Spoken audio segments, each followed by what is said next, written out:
Public Enterprises Minister Pravin Gordhan says he is not intimidated by the EFF. The Red Berets tried to prevent Gordhan from delivering his budget vote speech in Parliament last night. They were removed from the House. Gordhan continued with his speech, promising to intensify his battle against state capture. This report from Manelisi Dubase. Pravin Gordhan takes the podium, and barely a minute into his speech, he is stopped. He's seen the public protector's adverse findings and remedial action. We saw no need to listen to a constitutional delinquent. Unfortunately, and we cannot honorable members, to him, and therefore honorable members, to address this house. I'm not going to listen to you. That's and a point of debate. Allow him to address Honorable Matthias. As the House Chair tried to bring calm, the EFF upped the ante until parliamentary protection officers were called in. The ANC and other opposition parties came to the rescue. After the fracas, the Red Berets were escorted out. Political parties want action. As a House Chair of this House, in terms of Rule 69, to refer all the members here, and I'm sure they'll be able to be identified on the video camera, to the appropriate forum, and that they be charged with gross disorderly conduct in terms of the rules. This behavior cannot be tolerated anymore. I think that this is a democracy where the people must express their views, but in a proper way, not the way they've done. Thank you, Chair. We do have the footage, and I will communicate that to the Speaker's office. Point of order, Thank you. And it was time to get down to business. Gordhan also condemning the EFF, accusing the party of defending state capture. Intimidation of this kind, let me say very clearly and categorically, is not going to intimidate me and stop us from fighting the good fight.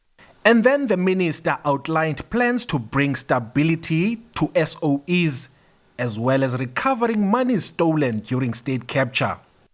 But to date, the department has collected some 3,000 forensic reports, 3,000 forensic reports from just 7 or 8 SOEs.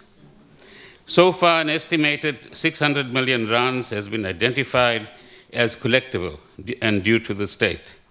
Political parties want arrests and prosecutions.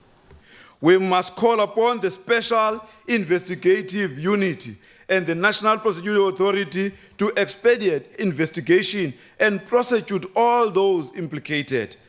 We must see people being arrested for wrongdoing. State-owned entities are archaic in their design, and they should not be used for economic development.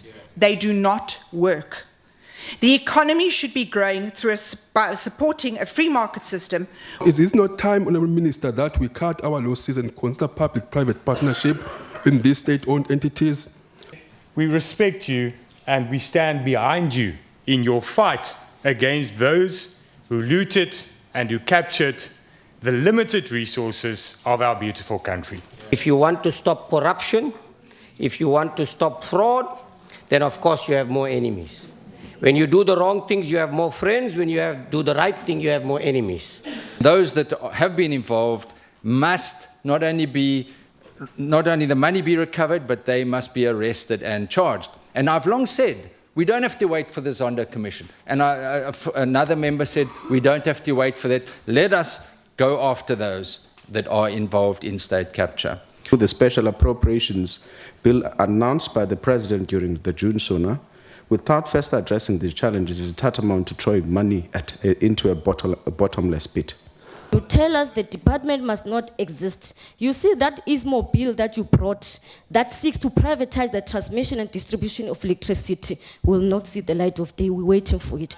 Meanwhile, Gordhan announced that they want to bring a government shareholder bill and a green paper on SOEs to deal with the SOEs funding model and private sector participation, amongst other things. He's also announced that SAA board chairperson JB Magwaza has resigned due to personal reasons. Ulelani Philip, SABC News, Parliament.